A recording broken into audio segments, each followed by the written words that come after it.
Welcome to Barbara's Bulletin, the podcast where we bring you the latest news and updates from around the world. We're starting off with a story that's making headlines globally, involving the United States and South Africa. In a recent social media post, U.S. President Donald Trump announced that South Africa will not be invited to participate in next year's G20 summit in Miami. This decision comes after the U.S. boycotted the Leaders' Summit in Johannesburg last week. According to reports, the group of 20 leaders adopted a declaration on Saturday to address the climate crisis and other global challenges, despite U.S. objections. The White House accused South Africa of weaponizing its leadership of the group this year.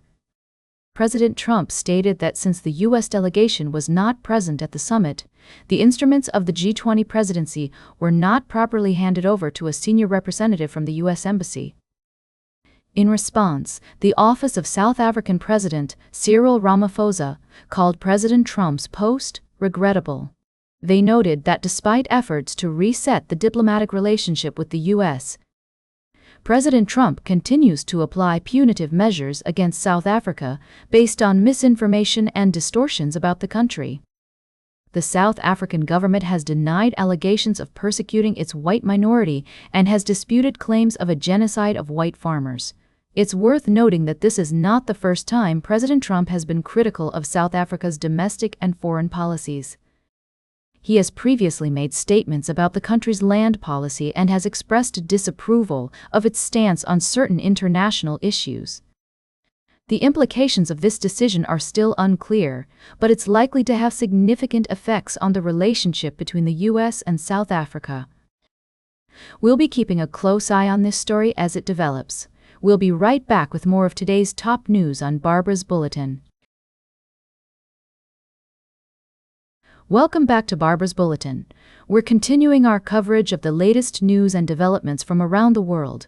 Today, we're focusing on a shocking incident that occurred in Washington, D.C., where 2 National Guard soldiers were shot near the White House on Thanksgiving Eve. The suspect, identified as 29-year-old Rahmanullah Lakhanwal, an Afghan national who came to the U.S. in 2021, is believed to have acted alone in the shooting. According to reports, both soldiers are in critical condition, and an investigation is underway to determine the motive behind the attack. In response to the incident, President Donald Trump has ordered 500 more National Guard troops to the Capitol, citing concerns for public safety. Additionally, the administration has indefinitely paused all immigration processing for Afghans pending a review of the current vetting procedures.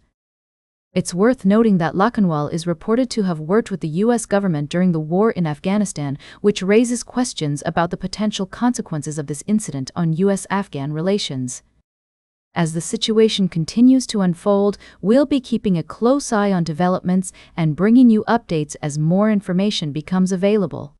The incident has sparked a range of reactions, from concern for the victims and their families to debates about immigration policy and national security.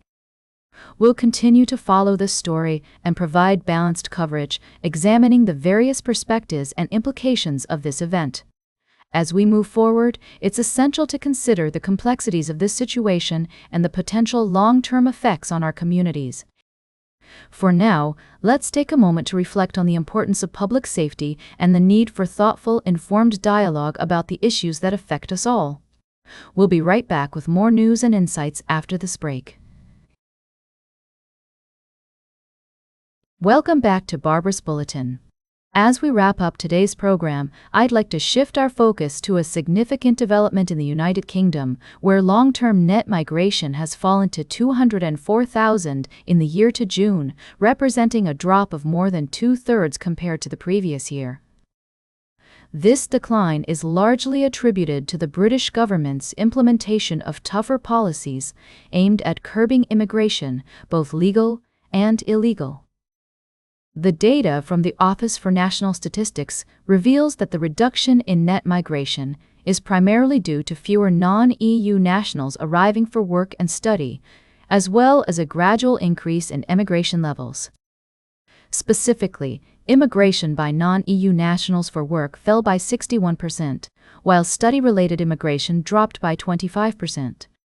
These changes come after the introduction of stricter visa rules, higher salary thresholds, and policies such as banning most international students from bringing dependents.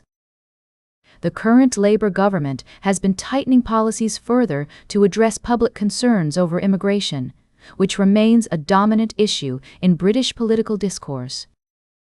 Despite these efforts, polls indicate that voters still view immigration as the country's main issue, partly due to the highly visible arrivals of asylum seekers on small boats from France. It's essential to acknowledge that the debate surrounding immigration is complex and multifaceted. While some argue that reduced immigration can alleviate pressure on local communities, others point out that it may also lead to labor shortages in critical sectors. Moreover, there's a notable disconnect between public perception and actual migration trends, with those most concerned about immigration often being the least aware of the declining numbers. As we consider this issue, it's crucial to approach the topic with nuance and balance, recognizing both the challenges and benefits associated with migration. By engaging in informed discussions and staying updated on the latest developments, we can work towards a more comprehensive understanding of this critical issue. That's all for today's Barber's Bulletin.